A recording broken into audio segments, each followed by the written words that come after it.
Prepare to experience the strongest radio allowable by law. Secrets will be revealed. Myths dispelled. From the studio gym where excuses never apply, it's Superhuman Radio with your host, Carl Lenore.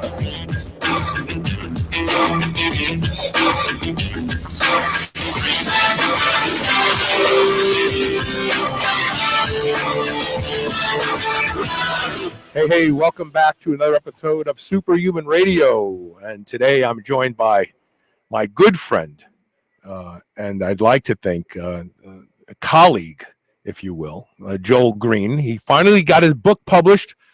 We've been waiting for it for a long time. Today is December 11, 2019. For those of you listening to the show 100 years from now and realize, wow, these people really knew what they were talking about. Joel, before we get into your book, we have to get into the exercise of writing a book, because you're a brilliant guy, and you and I could be accused of having intellectual ADHD, because we will start with a topic and then these 5 tangents will come down out of it, and we will literally start going in those directions and then have to find our way back again. And so it's got to be hard to harness yourself and write a book, right? It was the hardest thing I ever did, for sure, by far. So when did you start writing this book? Early 2017, right a little bit after the time at Quest with you. And what is the process like? As you start to write this book, and I'm going to try something. This is a brand new interface. I want to see how this looks. Yeah, I like that. Let's leave it like that for a while. When you start writing a book, you obviously have an idea of how you feel it's going to flow. But the reality is that once you start writing it and you start looking at some of these ideas, they end up taking you in a different direction entirely, right? Oh, completely. Yeah. I tried to do all the textbook stuff. I put up, I did an outline. I put up flashcards on the wall. I had an entire wall just covered with flash topics that I kept organizing. And, I tried to be really, really super structured. And at the end of the day, it just kind of wrote itself. And what I wound up with covered some of those ideas, a lot of those ideas, but others it didn't. And at the end of the day, for me at least, the process was like the thing wrote itself. And it's interesting because this morning I posted something on Facebook and about Metformin, and we're going to talk about that. But it's like your book literally covers topics that are just emerging now. So you have to have a certain level of both insight and foresight in order to do that, right? Yeah, I guess so. A lot of the things that are in the book were things that I was doing for many, many years. And what I saw in the marketplace was that there was a lot of things that were being done that really didn't. The topic I use in the book is baby talk. That it wasn't taking into account how things actually work in the body, and that was true of a number of things. So, with respect to things like autophagy or metformin, those were things I'd done, 2012, and I'd done them for a while, and I found out the hard way that there were a lot of negatives. And so one aspect of the book was attempting to create a framework where people would understand that it doesn't matter what you're talking about, that there's a what, a when, and a how to absolutely everything. Everything can be good, everything can be bad. So let's stay with metformin for just a second longer. Sure. I have not been a proponent of metformin for a couple reasons. The first is that daily use completely shuts down mTOR, which to me is not a good thing long term. If you feel that being able to ambulate, get out of chairs easily is important to you as you age, you don't want to diminish at least maintaining muscle. And so from that standpoint, I've felt it's not a good idea. And again, metformin has pretty much been well studied in those who are sick, diabetics, and so on. And now we're starting to see science, because it's becoming so popular, we're starting to see science being done on a non-sick population. So what is your position on metformin? So to answer that question, you first have to understand some of the ways that metformin works, because ultimately what we're high level trying to accomplish, if you're not sick with metformin, is you're hoping to extend lifespan and health span. So that's a very, very complex thing. But if you look at sort of mechanistically what metformin does, it increases pore protein density in the mitochondria. So you have mitochondrial pores, and these are actually proteins, and they are manufactured and then sort of inserted into the mitochondrial membrane. So the analogy would be like, we want more sunlight in the house, and the way that we're going to do it is we're going to knock out more walls, add more windows, and then turn the entire foundation of the house until it faces the sun. So it might work. Like, you might get more light in the house. But there's got to be an easier way to do it, right? Yeah. Turning the foundation of the house may not be the best idea, may not be the best way to do it. So, but metformin works by increasing the porousness of the mitochondria. That is a very dangerous thing. That is not necessarily a good thing. It can be good, but it could also be very, very bad. So wait. I want to stay with this because I've never heard it explained this way before. This is really interesting. So by increasing the porosity of the mitochondria, the concept is that you can now get more of substrate, energy substrates in there for the mitochondria to burn. Is that how it seems to lower blood sugar levels? Well, the actions of metformin are complex, but with respect to pore density in the mitochondria, the basic idea there is that you're allowing protons to flow back and forth between the mitochondria. And you have to understand that we don't understand how the mitochondria work. Now, there might be people who can expound at length on, complex 4 and, all these different aspects of the mitochondria, but we don't really understand how they work. A good example is the hypoxia protein, HIF1. The mitochondria, you can make a very good argument the mitochondria revolve around HIF1. And it's very difficult to explain how HIF1 gets into the mitochondria. So until you can explain that, we don't 100% understand. We know a lot, but we don't understand everything. So again, going back to the analogy of we want more light in the room, so we're going to turn the house 90 degrees. It might work, but long-term turning the house routinely, you might crack the foundation. And that's kind of a simple way to understand it. So with respect to metformin, metformin is in many respects a wonder drug, and its analog berberine. They're amazing tools. You shouldn't be using them all the time. Really? So when should you be using? So in other words, would you only use? So I want to back up.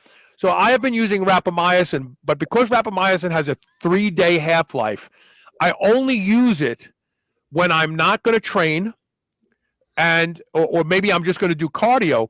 But I also make sure that I'm fasting for 18 to 20 hours a day when I use my rapamycin, because I feel like that would be the normal time for these biological actions to take place if I was fasting. So I want to try to keep my body in line with what the drug is supposed to be doing for me. Have I totally missed the boat? So high concept, you brought up something really, really important. You said that you don't want to shut down mTOR all the time. And there's 2 chapters in my book. One is about what I call balance. And in that chapter, there's some concepts called biological duality that I introduce. And biological duality is the idea that anything can be good or bad. Anything can be good or bad. It just depends on context, timing, and the way that it's used. And I use in the book the example of like free radicals and antioxidants. I use that example that they can be good, they can be bad. It just depends. So with respect to autophagy and cessation of growth signaling, it can be good, it can be bad. And when you look at both growth and then you look at housekeeping, you find that they're 2 bookends of the same process, and you need both. You need periods of stimulated growth in the body, and there's a lot of healing that takes place from that. Whereas if you're trying to target autophagy all the time, you're going to find that you're probably going to be chronically sore. And so that gets to sort of this idea of what, when, and how, which is kind of chapter 5 of my book. I call it the language of peak human. And the idea with that is that as an industry, we have been doing what I call baby talk. And what I mean by that is that we're in this black and white kind of good and bad way of looking at everything. And it's easy to see, like if you just go down the list, like fats are good, carbs are bad, plants are good, meat is bad, and you go down the list and it's like blueberries are good, potatoes are bad. And it's like, goo goo. It's all baby talk. Right. When you begin to understand that is 100% of the industry, and that is not 100% not. But isn't that because people are so single dimensional that they want to be told, just tell me what's good? And like, I'm dealing with this with people that I'm trying to help from time to time. Well, just tell me what to do. Right. Just tell me what's good. Just tell me what's bad. Right. Yeah, that's chapter 5 of my book. I talk about that. The fundamental question of health and fitness, it's one question. And it's what, when, and how. And it's true for everything. It doesn't matter what you're talking about. So it's like, hey, is beetroot good? I want to use beetroot. That's good, right? And, right. And like, no, the answer is, well, it depends on what it is, beetroot, and it depends on when you use it, and it depends on how it's used. And that's the truth of everything. Everything has a what, a when, and a how. And everything can be bad. Everything can be good. That's biological duality. And that's how the body works with anything. Yeah, that's very, very good information. So I take it that you are not a fan of chronic administration of metformin.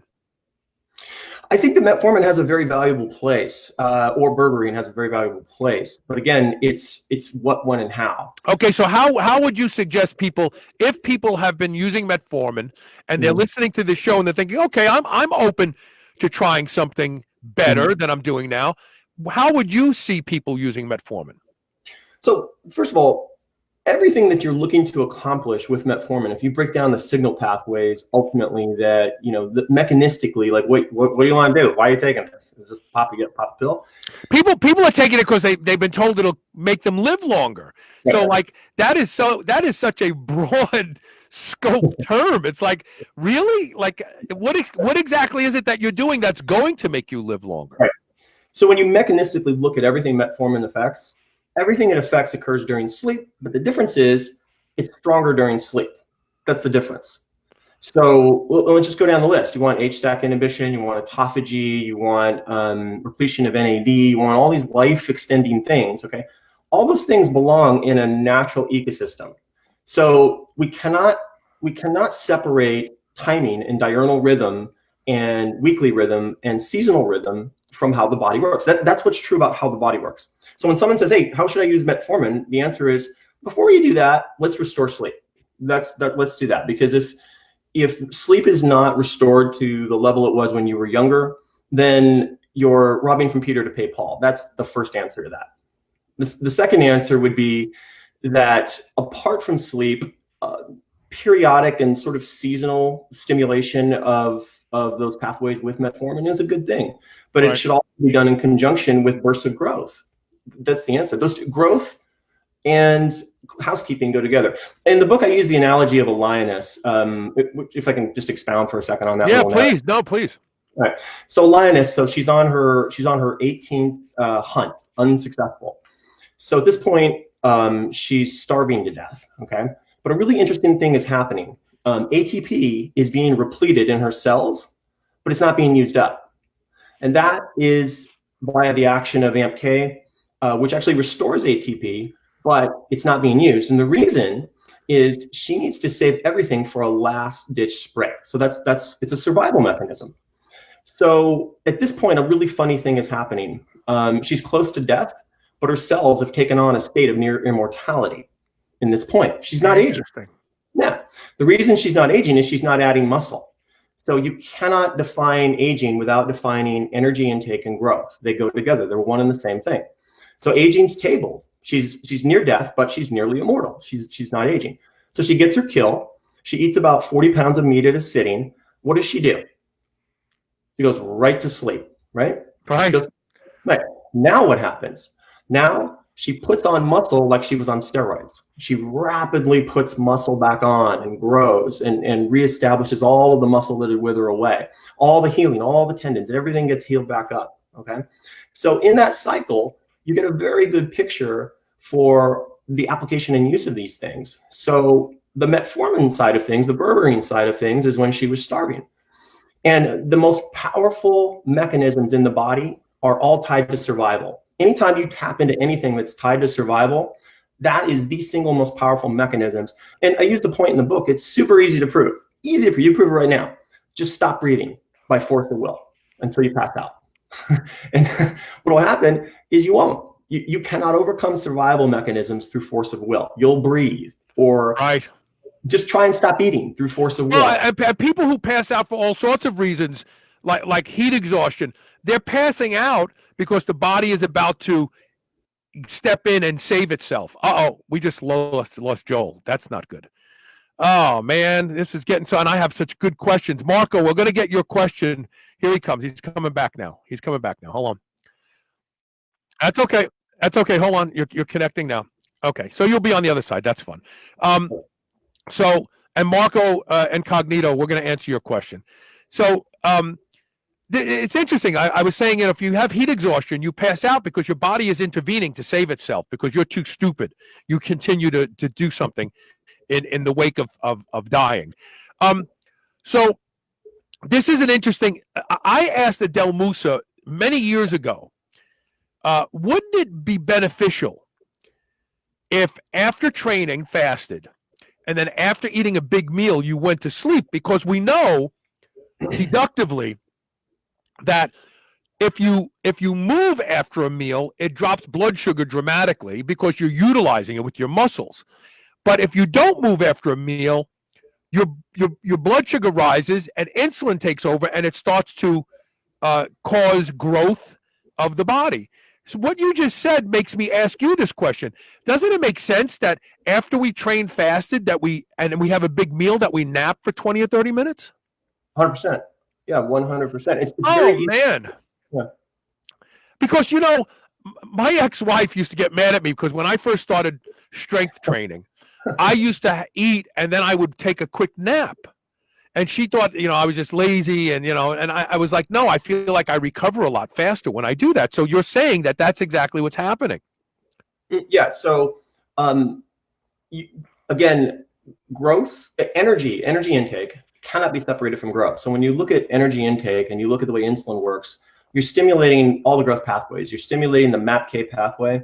So MAPK is a control check over cell cycles. So that's what allows cells to go through and continue past the G1 checkpoint and to divide. It's tied to energy intake. So without food, you're suppressing MAPK, you're suppressing cell cycles. So energy, food, and growth and aging, they're one thing. They're just different sides of one thing, and you need both. You need periods of, here's the really interesting thing for the audience. One of the ways you can maximize muscle growth is through activation of starvation signals. Okay. Hyperpolarization of the mechanisms of starvation primes the other end of things for muscle growth. And it's very, very easy to see. It's very easy to see through analogy. It's easy to see through a number of different ways. So yes, you're right. This was actually shown in Dr. Malin Watfie's book of Dove Diplomats and Diabetes, where he looks at the Darwinian approach to metabolic disorder, and he shows that from an evolutionary perspective, we were fasted when we hunted because we had to get hungry enough where our hunger produces peptides that suppress fear. And once we went hunting, we were very hungry. We expended a lot of energy. We hunted, and then we feasted. And when you follow this evolutionary edict, the body responds by upregulating muscle growth and strength because it wants to be able to supercompensate for the next time this event occurs. And so what you're saying goes hand in hand with his brilliant book. And it's amazing. I have to, let me pop this up here for a second. So Jeff Clifton says, if you can't nap, would meditation suffice? So you eat you train fasted, you eat your meal, you sit in your car for 20 minutes and you just meditate. What do you think? Well, meditation has a whole host of benefits apart from the mechanistic actions of sleep that just whether or not you trained anyway, you should be doing that. Absolutely. I mean, there's a whole stack of research. But you think that you'd have that same upregulation of growth and growth factors that you would by just going to sleep after training? I don't know. That's a really good question. Okay, that's for book number 2. Okay, no, so Marco no, and what's that? No more books. Yeah, no more books. Don't punish me. Marco Incognito asks about GLP-1 being better alternative than metformin. But are we not splitting hairs here? Berberine, GLP-1, metformin, rapamycin. If we're fasting, isn't that adequate, assuming we don't have blood sugar management problems, assuming that our blood sugar isn't raging all the time? Aren't all of these alternatives to fasting if you are just trying to get stable blood sugar levels, because it is in fact glucose signaling that speeds cellular senescence? Yes and no. Yes, in the sense that if there's one factor that is driving the aging process more than any other, it's amplitude of insulin function. So in the case of like incretin sensitization, Marco's question, so you have a GLP-1 antagonist. My preference would be to do that through food. So sensitization of insulin via the incretins. There's a whole host of proteins that's working on separate and apart from the action of insulin that just make everything work better. Not necessarily the same mechanisms as berberine. My personal preference for that would be to use cycles of food to sensitize the incretin hormones, and it's very easy to do. So by alternating and timing of things like eggs, for example, in the morning or barley at night, you can sensitize incretin functions. You can get GLP-1, GIP working a little bit better, which makes insulin work better. And so this periodic conditioning of the incretin hormones just by itself is a wonderful thing to do. For that particular one, I don't like drugs to do that. Hope that answers your question. Yeah, no, that's good. That's good. So I want to tell people where they can actually get the book, first of all. Yes. So the book is available at Joel's original website, veepnutrition.com. Just hit /book.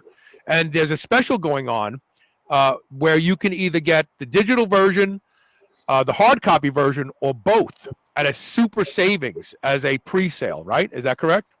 Yes, pre-sale is wrapping up. So I've been doing a pre-sale on Facebook to friends and family and superhumans like yourself. And that's wrapping up. And then it's going to move over to Amazon and do a bit of a pre-sale there. I'm learning a lot about how to market a book.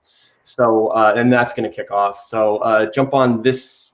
This is going to end here in a few days. And you'll get the, I think we're shipping on the 15th, but you'll get the digital copy like pretty quick. So you can dive into that. And yeah, so get it.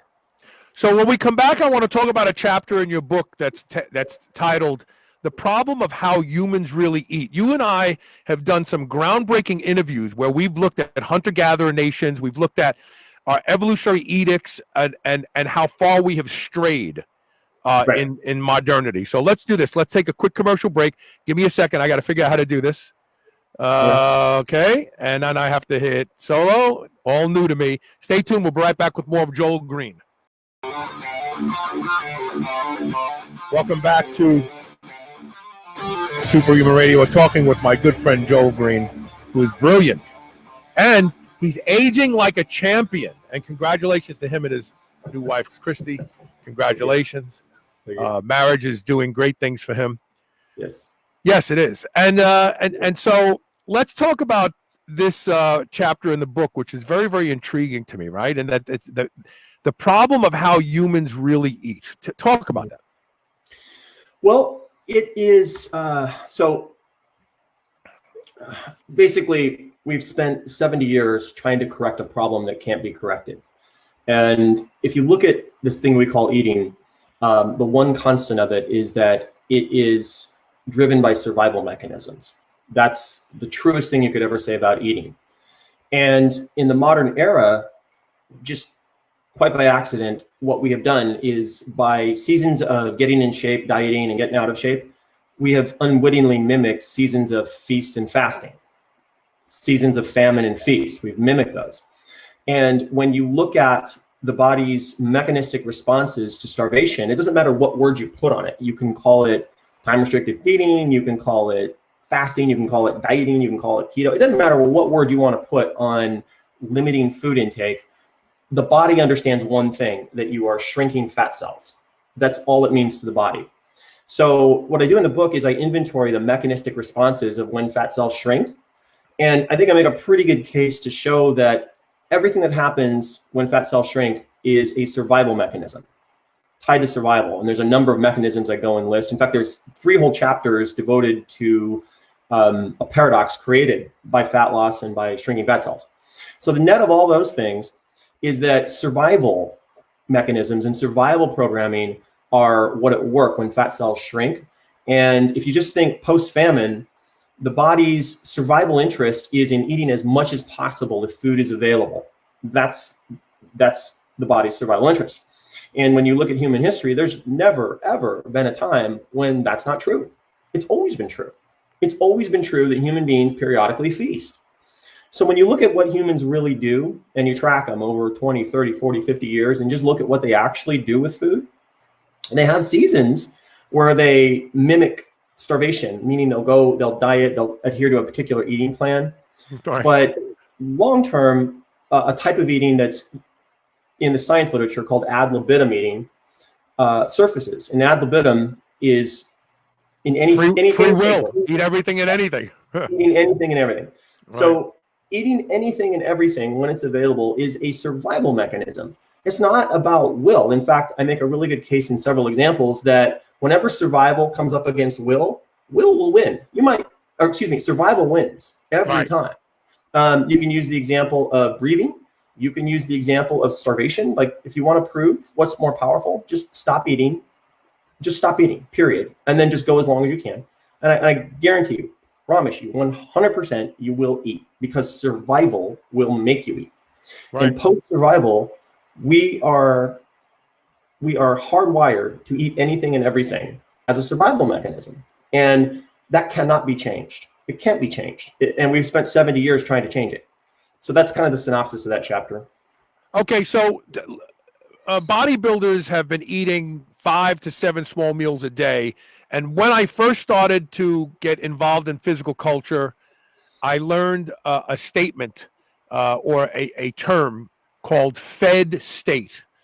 That when the body is in a fed state, the body likes predictability. We know this. The body likes regimentation in all areas of life. We know this. And when you eat the same foods and you eat them every couple, 3 hours, small meals, we're not talking about gorging yourself, the body becomes, let's say, happy. And it goes, hey, we live in a world of abundance. Maybe we don't need to store so much fat because we seem to be getting 6 or 7 meals a day. Everything is great. And let's go ahead and let the fat stores shrink a little bit when in a small, a small calorie deficit, which leads to very, very lean body. And I'm starting to wonder if, in fact, that these multiple small meals a day are actually, regardless of whether you want to be a bodybuilder or you want to have a certain type of physique, are actually good for you. What do you think about that? So again, this falls under duality, and it falls under the basic concepts that I lay out in chapter 4 or 5, which is that number one, cycles of time matter a lot. So the body runs on a diurnal cycle, but it also runs on a weekly cycle called circaseptan rhythm. And circaseptan rhythm is actually built into all biology when you study it. And it leads you into some really fascinating concepts like different days of the week actually have very unique nutritional requirements. Like heart rate variability is highest on certain days. And you can find all kinds of, in fact, it's called chronoimmunology. That's the application of what day of the week should we administer drugs based on the most likely effectiveness. And then beyond that, there's seasons. So there are actually seasons built into biology. For example, in winter, heart attacks and stroke are higher. People sleep more in winter. And so there's a very good case, just taking timing into account, that there are seasons of things. There are weekly periods of things, and there are daily periods of things. And we've got to start to think about those things. One of the secrets of my VEEP system is that circaseptan rhythm has been built Oh no, Joel, we lost you again. Give him a second. He'll come right back. Here he comes. I don't know why, but hold on. Let me just do this real quick. Hold on a second.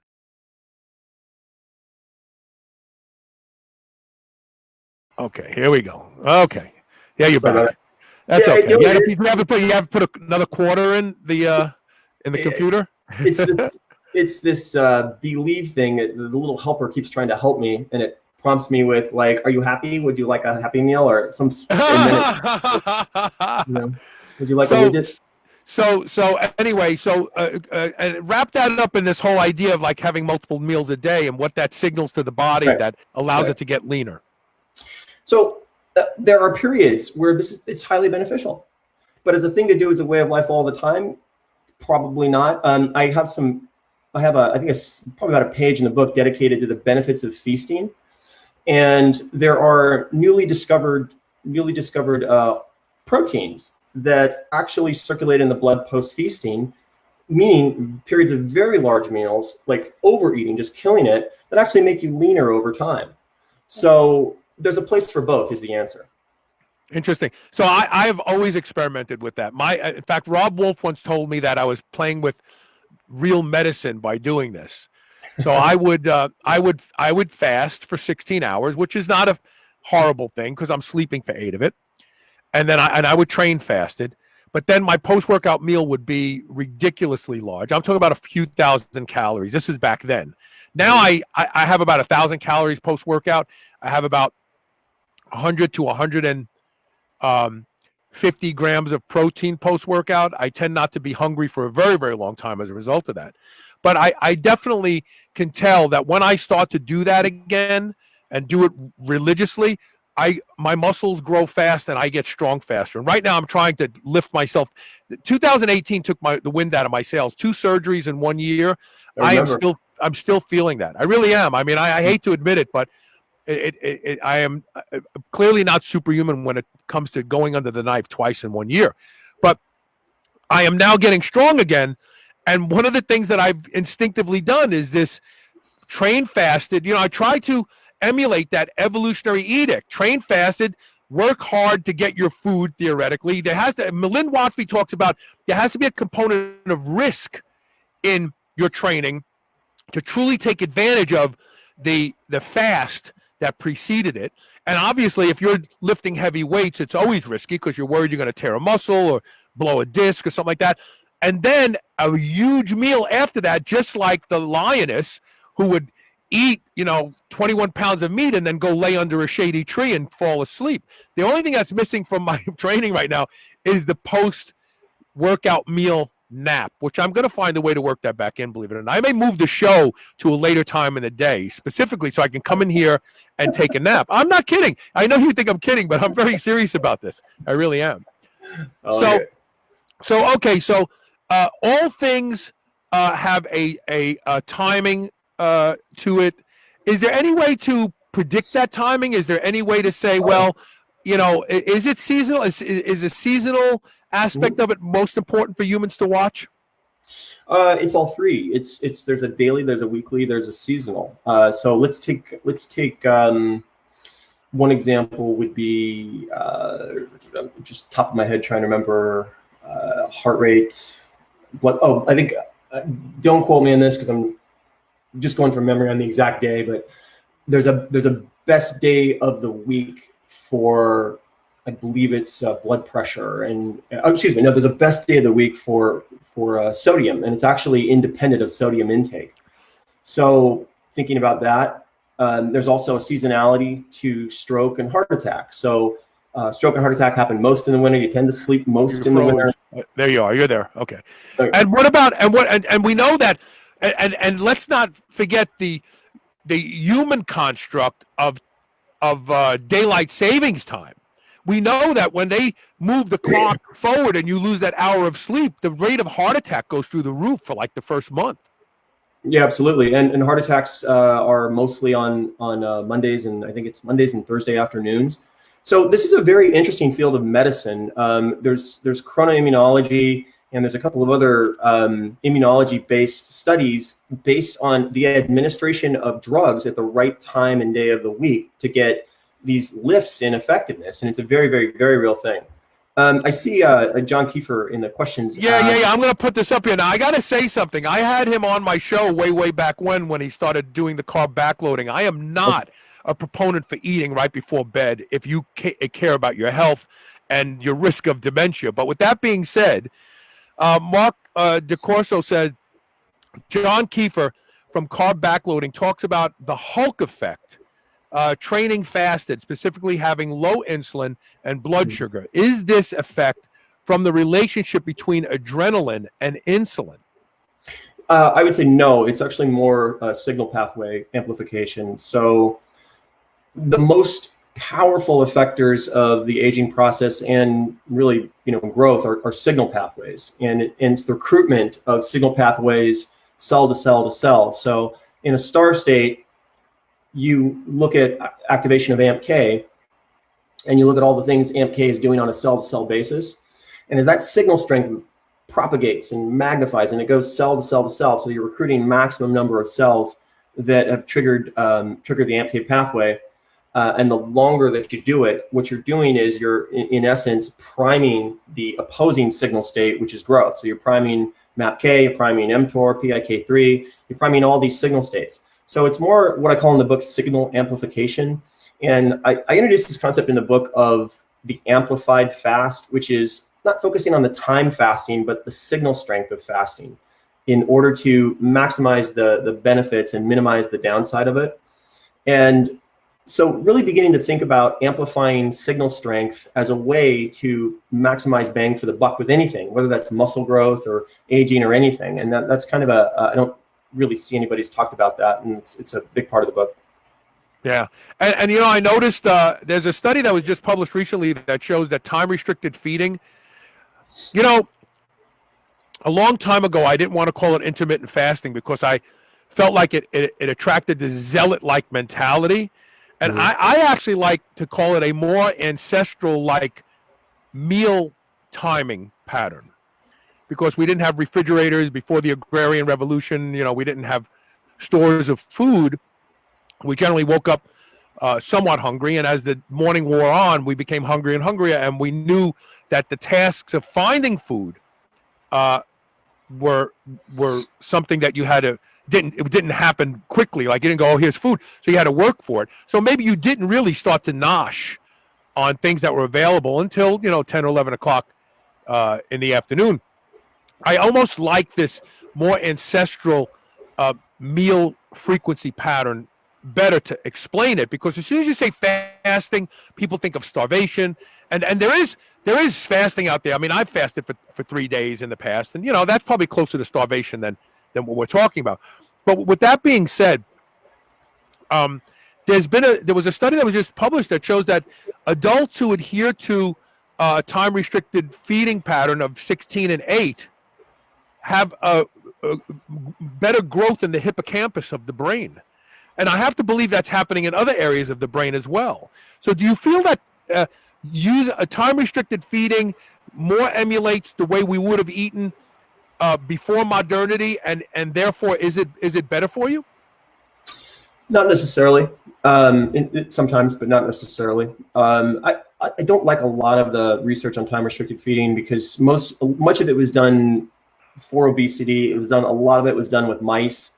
And when you try and translate that into healthy humans and the effects that we see, I think there's benefits to periodization of it for a while, but you can make a good case, like in the case of Ramadan fasting, that's just time-restricted feeding.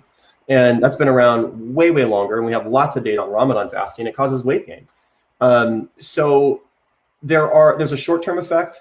I met with Ron Penna a few weeks ago. We were talking about this. I know he messaged me after he met with you and said that he had a brilliant conversation with you at a coffee shop, right? Yeah. We have these incredible brains. It's almost like crap. You know what the funny thing is? Of all of us, he's really the most brilliant, but he doesn't want to be on the forefront. Like, he doesn't want to be out there on anything. Yeah, it's funny. We've talked about that. Yeah, right. We've talked about that whole thing and how that played out at Quest, and I would probably agree with that as well. Yeah. But we were talking about this exact same thing, and we were talking about with respect to looking at periodization and time remapping. And the word I was using with him was temporal mapping. And so that the baby talk of today's industry is, if metformin bad, if fasting good, it's kind of just like really stupid. It must be good, so I'll do it. Right. But when you actually map it over time, what you see with anything is this. That's what you see. So when you begin to ask the question, is metformin good? Then you go, at what point in time? Well, like every time. No. Like let's look at the map, and we see this curve. Okay. And so we got to begin to ask that question. Like when we begin to do temporal mapping of anything, like let's take time restricted feeding or keto diets. Are keto diets good? They must always be good because they're keto, right? Right. So when we look at keto diets, well, we see short term. What we see is there's a molecule called 4-hydroxynonenal. It's what's called an electrophile, and keto diets make 4-hydroxynonenal in the mitochondria. And 4-hydroxynonenal is pretty bad stuff. There's not much good to it. But what it does is it causes a hormetic effect short term. So you get an upregulation of glutathione production. So short term, what you see is oxidative stress goes up and then it goes down. And so you have this period where oxidative stress is better. So it's easy to say they work. Let's do them always. But when you begin to map time and you go out, then you see this. You see oxidative stress doing this. Gets worse. That's over time. Worse. Yeah, and then it gets very bad. Right. And so this idea of any question, we have to start to begin to ask at what point on the time map. And then begin to explain everything when you do that. I want to get a couple questions up here from listeners and viewers here. So Mark DeCorso says, also, does this allow you to better use muscle? He's talking about training fasted. Muscle glycogen, not having circulating sugar. So the way MK works is MK is a survival mechanism. And if you were close to death, using our lioness, the difference between life and death is that last push to catch the hindquarter of her prey when she's near starvation and near dead. Okay. And that requires stored up ATP. So the mechanism of MK will replete ATP, but you won't use it immediately. And so I think that answers kind of part of your question in the way that sugar is used within the muscle. The starvation effect has a way of repleting it, but not actually using it unless it's needed for like a sort of an adrenaline-based last ditch. Mm-hmm. Hope that answers it. Okay, and here's a good question because I know you're all about the gut. Yeah. Jeff Clifton says, is there an optimal time frame for time restricted eating for those who have SIBO or SIFO? It's a really good question. So if you have SIBO, my guess is you were probably doing probiotics at some point. One of the things I have to come out, I am not an expert at anything, and I'm like everybody else in this audience trying to figure things out. I gave myself SIBO. I got rid of it now. Took 2 things to do it. But I gave myself SIBO by taking 2 VSL number 3 packets a day because each of them had 900 billion CFUs. And I thought, well, more has got to be better. And I gave myself small intestinal bacterial overgrowth that took a peptide and a very unique antibiotic called Xifaxan to finally rid myself of it. So go ahead. Talk to me now. Go ahead. Those of us taking probiotics. Go ahead. Yeah, most people, again, if you map it on time, there's the short term. It's like, man, it's amazing. Everything's better. And then keep mapping the time, and it's like, oh my gosh, I've got SIBO. So yeah, but to answer your question, one of the things I do in the book is I lay a master framework to understand what restores the gut, and it's based on carbon and nitrogen and understanding these most basic things. So there's a simple concept in the book that I give, and it's that individual foods affect individual species of bacteria, but macros affect what are called guilds. And a bacterial gills, Gills? Yeah. Okay. Mm-hmm. Okay. So a bacterial guild is a grouping of diverse bacteria. They have nothing to do with each other than the way they utilize nitrogen and carbon. Okay. And so kind of the what you see a lot about right now is stuff I was doing a number of years ago, which is, eating this specific food, you can spin up this bacteria. There's a lot of that in the book. But the next level beyond that is understanding bacterial guilds. And so it's understanding how macro ratios, just pure macros, affect nitrogen utilization in the gut. So the first thing to understand is that the most important bacteria you need to replete are Bifidobacteria and Akkermansia. And Akkermansia is repleted. There's two ways to derive nitrogen in the gut. There's via external sources, and then there's internal nitrogen secretion. So when you're fasting, you're making nitrogen internally. You're making nitrogen without food sources. And that is why fasting affects Akkermansia. It helps to replete it a little bit. So your optimal combination, if you're looking at SIBO, is a combination of timing the restoration of Bifidobacteria the day before, which you do through production of butyrate, things I've talked about on your show many, many times. So you have a 2-day period. The first day is you're repleting Bifidobacteria. Bifidobacteria is going to make butyrate, and it's going to generate all the cross-feeding reactions that you need to feed Akkermansia through food. And then the day after that, you have a period of fasting. It doesn't have to be very long, but it's the combination of repleting Bifidobacteria, repleting Akkermansia through fasting that you're going to get the best bang for the buck, if that makes sense. It does. It does. And again, this is discussions you and I have had about my own personal life, about these exact steps where you've told me to use whey protein at certain times because it increases bifido, but then to eat blueberries, if I remember correctly. So this is interesting. And here's another question from Jeff. He says he was reading last night that SIBO runs from mouth to rectum, and they need to change the name because it relates to the strep virus. Have you heard anything like that? Regarding the strep virus, I haven't heard that one, so I'll have to look it up. But he brings up a fantastic point that I talk about at length in the book, and it's the connection between the mouth and the gut and the mouth and other parts of the body. And I have a chapter called Membranes Matter Most, Young Membranes. And what I talk about in that chapter is when the outside world comes in contact with a key membrane in the body, what happens? So one of the most neglected and ignored aspects of peak human physiology, optimal human physiology, is the relationship between intrusion points in the gum line and basically translocation of both bacteria and signals to other parts of the body. It's a very old topic that was shut away for years, and now it's actually being proven. One of the ways it's proven, for example, is we know that if you have fusobacteria in the gut, you're probably going to get cancer. Well, it turns out you get it in the mouth first. You get it in the gum lining first, and then fusobacteria in the gum lining. What kind of bacteria? Fusobacteria. I'm not. Spell it for me.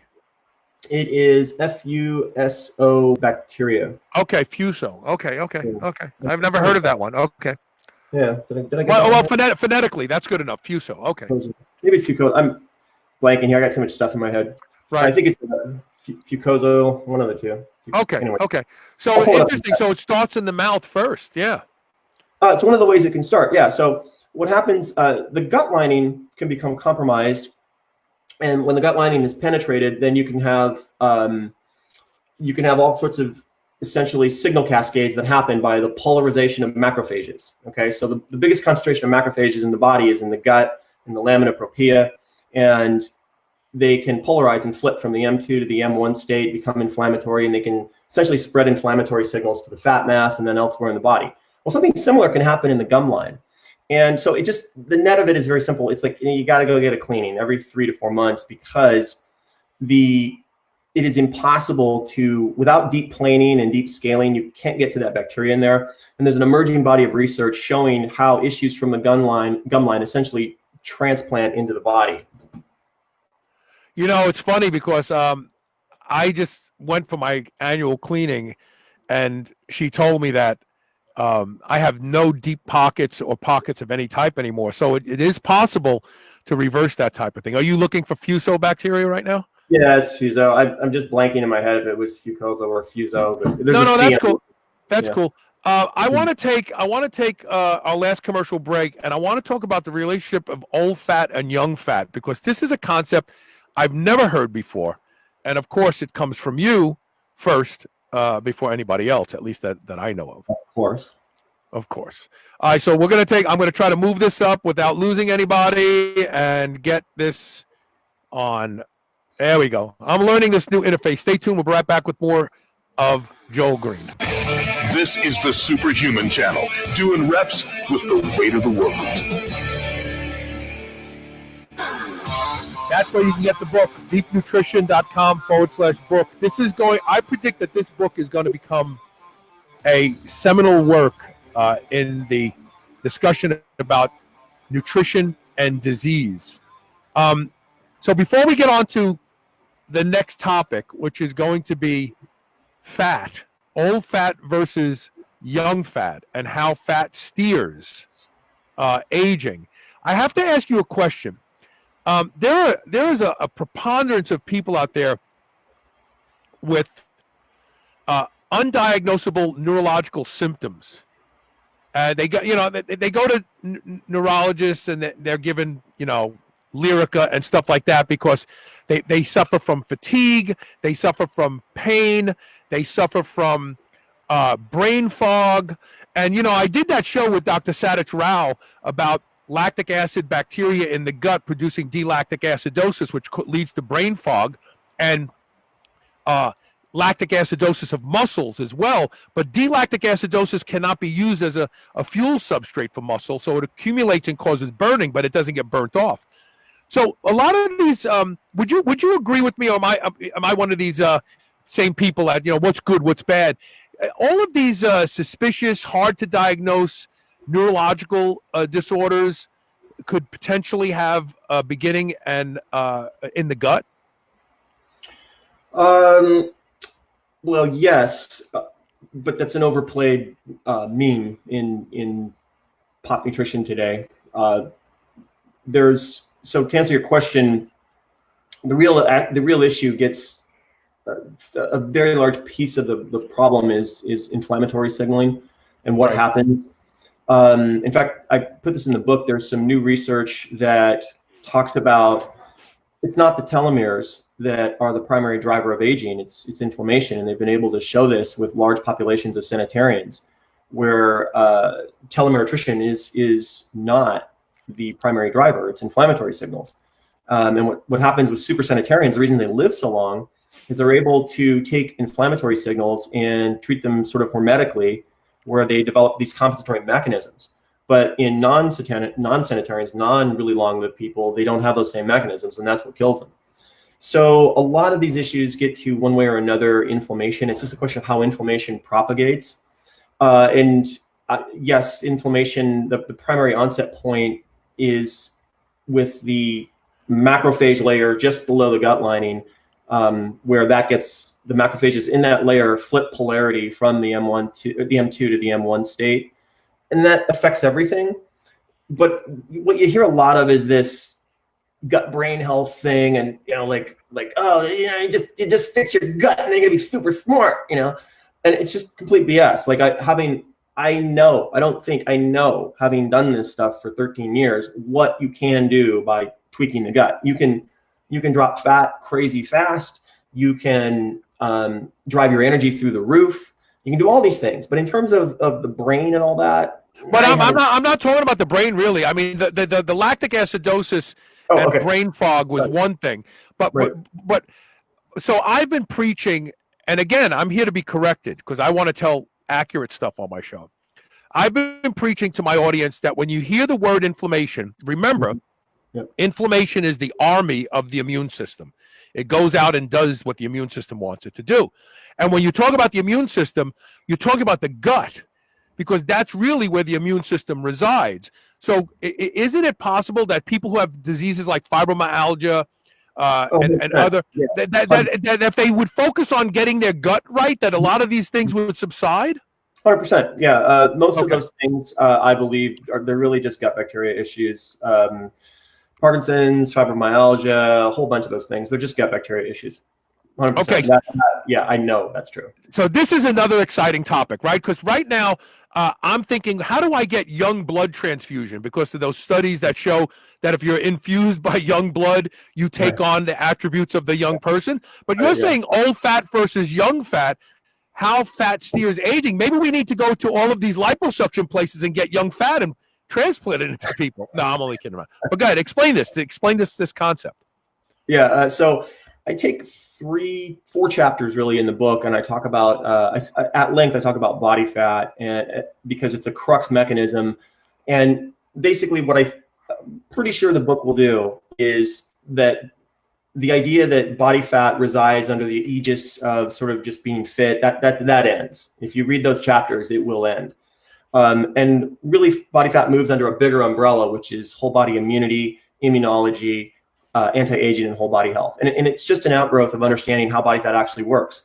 And the weird to think, but impossible but true thing is that as an industry, we haven't been dealing with what's true about body fat. And when you dissect what's really true, it shifts your focus. And so the final chapter in that series of chapters is talking about old fat versus young fat.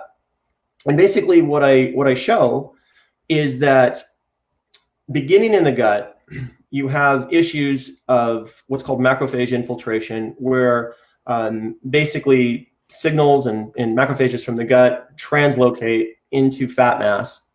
And once they translocate into fat mass, you have a propensity for immunological profiles in your fat mass. So what I show in the book is that fat is a system with multiple configurations. Fat is a system with multiple configurations, and he will be right back in just 2 seconds. So hold on. Let me do this first. Let me get him.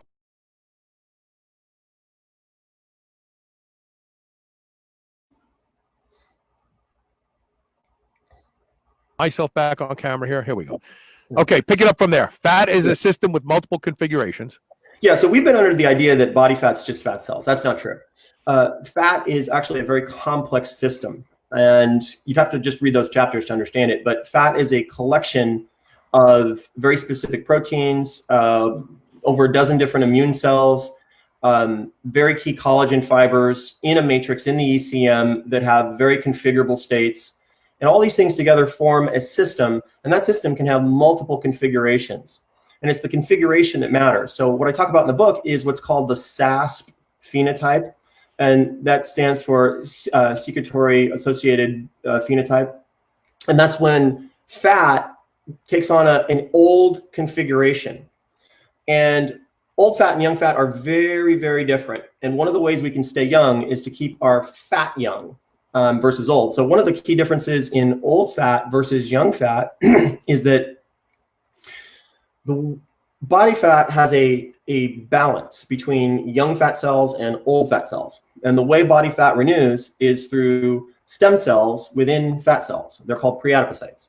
So the thing to understand is that preadipocytes normally mature out and differentiate into fat cells. That's the normal process. They don't have to do that. They can mature out and become macrophages. They can go other directions. So what happens as we get older is preadipocytes stop maturing out into young fat cells, and they take on this inflamed configuration of the fat. So where you see old fat has some very, very specific configuration dynamics to it. It has a preponderance of M2 macrophages. It has a preponderance of very specific types of collagen fibers. And it creates a what's called a secretory phenotype, where the inflammatory state of old fat essentially downloads itself across the body. And this is one of the ways that cellular senescence and inflammation spread. I was just going to say, this is exactly the model of cellular senescence. You get a senescent cell, and it starts to poison all the quiescent cells around it. Yeah, and so because of the sheer number of cells with body fat, it acts like a megaphone for the immune system. And so inflammatory immune signals from fat essentially begin to hijack the rest of the body, more or less. That's kind of a very broad analogy. But the SASP phenotype, in the book I call it SASP mode just to make it easy to understand. The SASP phenotype is characteristic of old fat. And one of the outcomes of that is metabolic flexibility declines. So when you're young, you can store fat and you can burn fat. And that's a characteristic of young fat. Old fat doesn't do that. Old fat doesn't even store fat. So what happens is those free fatty acids spread to other parts of the body, and then you start to get visceral fat. And visceral fat, intramuscular fat, liver fat, it starts to infiltrate everything. Yeah. Right. And so you see this dysfunction of fat. It doesn't burn it and it doesn't store it. It just acts like an inflammatory megaphone system. So one of the ways that body fat's going to change, I believe, once people start reading this book, is we're not going to be thinking about fat and fat reduction as purely just this thing you do for fitness. You're going to start to see that it's really a very important part of staying young. Excellent. Really, really good. Jeff Clifton has another question, so let's get it up here. Let me put this away. Hold on. And let's get this up there. So he says, is there an easy answer for feeling worse when every test on the paper is showing improvements in glutathione, I guess he means testosterone test, and homocysteine markers? In short, does healing hurt? I'm not sure what he means by that. Does healing hurt? Oh, I see what he's saying. He says on paper he's getting better, but he doesn't feel good, I guess is what he's saying. And so I think Jeff said that he has SIBO. Yeah, so I mean, that makes sense. So if you've got bacteria where it shouldn't be in the gut, then you're going to have in that section of the gut, what essentially is going on is you're going to be having inflammatory issues from the junctions of the gut being opened up. Butyrate production isn't really working the way it's supposed to. And so essentially it's like you have all your markers show you're healthy, but what's really going on is it's kind of like having an injury, a localized injury. So the macro picture could probably be good, but there's a localized injury in that area. And you're probably not going to feel good until you get that fixed. SIBO is very tough. There's an antibiotic that works very well on it, and I'm generally very Xifaxan. So I gave myself SIBO, as I admitted a little while ago, by taking way too many probiotics for too long, and high fiber, by the way, which I have a new opinion of fiber. I mean, fiber is one of those things that a little bit is good, too much maybe not so good. So let's talk about that. Okay, want to talk about that after this? Yeah. Okay, so I ran LL37, and it did wonders for me. It did wonders for me. I ran it twice, but it didn't get rid of all of the SIBO. It wasn't until I did a 42-day round or 48-day round of Xifaxan. Now, here's the problem with Xifaxan. Xifaxan is I hate antibiotics, but Xifaxan is an antibiotic that stays confined to the small intestine, and that's it. It's not delivered systemically. It just stays in the small intestine, and it will eradicate SIBO. That is the antibiotic that Dr. Satish Rao came on my show and talked about his study on SIBO and D-lactic acidosis. That's how he got rid of it for people. But here's the problem. If you go to your doctor, he'll write you a prescription for Xifaxan. But even if you get special discounts right from the manufacturer, you'll spend between $1,400 and $2,000 for that round of Xifaxan, which most people just go, I can't do that. And so what doctors do is, well, we'll just give you some other antibiotic. It'll do the same thing. It doesn't. But I found a pharmacy in Canada, canshipmeds.com. It's called Marks on Marine. I got my whole script filled for $99 plus shipping. So now Xifaxan is in the reach of the average person who wants to take it and see if it rids them of their SIBO, and I guarantee it will. Yeah, I'm not a fan of antibiotics normally, but in the case of SIBO, you just have to. And it works. It works. The only thing I don't like about that antibiotic, I believe it's in the class of fluorokinines. No, it's not. It's not. I thought so. No, I wouldn't have taken it because I don't want any soft tissue injuries. It's not. It's not. It is not. Oh, no, it's not. okay. It's not a fluoroquinone. No. Oh, okay. Well, that's. I was worried about that. So let's talk about fiber. Let's talk about fiber. Yeah. So I saw there's a new cereal out that's 30 grams of fiber per serving, and we haven't eaten this much fiber since we were Australopithecus, in my humble opinion. And isn't there a problem with all the overloading of fiber that people are eating today?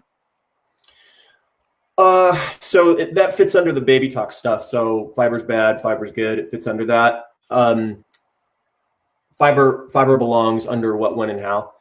Fiber is essential. you have to have fiber because you can't make butyrate without fiber. And if you can't make butyrate, then you'll destroy the gut. So fiber is essential, but you can injure the gut with too much fiber. So it just gets into what, when, and how. I've seen a lot of lately kind of anti-fiber stuff circulating. There's one dude who's an MD that said there's no need for fiber in the body. Just crazy stuff. The question with fiber, fiber's a word. But really, when you look at fiber, it's multiple classes of very unique substances, and those substances fit into what, when, and how. And when you look at fiber that way, and fiber as a way to spin up butyrate prior to a fast, it's absolutely essential. You can do miraculous things with it. What a lot of people get into is they have gut injury and they start taking fiber. So here's the problem with that. Butyrate is the currency of the gut. You need butyrate. But the problem is, if you have gut injury of any kind, you got colitis, you've got a worn down gut line, anything like that, okay, butyrate cannot work in the gut. And the reason it cannot work is the transporter, MCT1, monocarboxylase transporter, it gets shut down. So because of the wound? Because of the wound? No, it has to do with what happens when cells begin to utilize sugar at length in the gut. So butyrate is the preferred food of the colon, and then it's what the large intestines, your intestines, need to replete the gut lining by helping to cross-feed and make bacteria and all the signaling that happens with butyrate. So you have to have it. But the problem is, when there's gut injury, you cannot go high fiber first when there's gut injury, because the gut cannot use fiber when there's gut injury. It can't make butyrate. So if you have gut injury, you first have to restore the gut lining. And one of the ways I talk about in the book, there's a lot of ways to do this. But one of the ways is orange juice can be something really good, because you get a very high level of ascorbate depletion in the injured gut. And then you have very high oxidative stress in the lining of the gut. And one of the ways to restore that is to bathe the gut in ascorbic acid, and then combine that with fasting. And there's a lot of other ways to do this. But and then you're talking about natural forms of sorbate, yeah, because there is a lot of evidence out there that natural forms are different than just supplement. Yeah, orange juice specifically is like what I was talking about.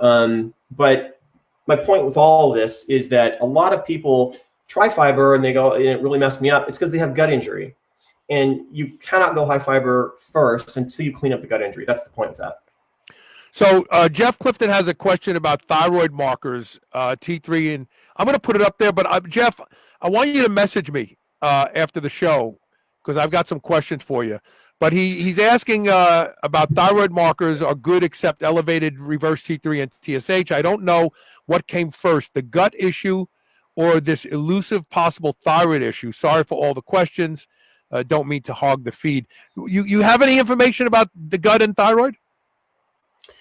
I mean, it's a very, very big topic. I would just say that it's the gut first. That's where your issues start. And then, related to thyroid, it gets into just a whole bunch of things. I don't want to look stupid and try and answer when there's too many nuances.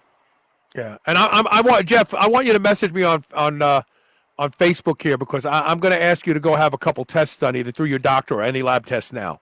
I think I can. I've suffered with some of these same issues, and I think I have just a little tad insight into what to look at, and then how to fix it. You'll have to read Joel's book. That's the easiest thing to do. So let me give the book a plug again.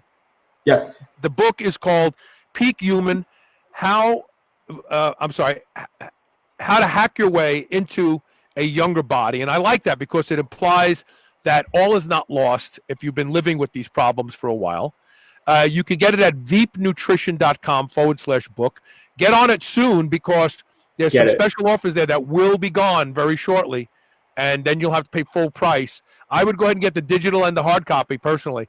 There is information in this book waiting for you to mine that will help you immensely in your life, in your physical goals, and in your ability to age well. These are all things that Joel has learned on his own to preserve his own 50-something-year-old body. How old are you now, Joel? 55. I mean, it's amazing. He doesn't dye his hair, folks. Just putting that out there. The reason I've been wearing a hat is I'm going to get my hair dyed and colored and cut today because I'm going to Las Vegas for the A4M convention. Any of you that are going to be there, message me on Facebook. I'd love to meet you. But that's the deal. Go to veepnutrition.com/book. Get the book today. I'm telling you, there's nothing that Joel talks about that isn't completely and supremely researched. And also he has thousands of people who use veepnutrition.com to create their own meal plans to heal their own problems. So don't just get the book, but sign up for the service too, because he has changed so many people's lives with his information, his insights about nutrition. There is nobody else out there like Joel. Nobody. I say that with all deference to all the other gurus out there, but there's nobody out there like Joel. Thank you, Carl. Thank you very much. And thank you for being here. Thank you for having me. Just good to see you. And if I don't speak to you, you have a great holiday. Merry Christmas. And I will have you on the show more often in the new year. I promise you. All righty, Carl. Great talking to you, man. Good seeing you. Okay. Talk soon. All right. And then we are going to say goodbye now because it's the end of the show. I'm off the air tomorrow because I'll be traveling to Las Vegas. See you when I get back with lots of good information from the World Congress of Anti-Aging. Take care.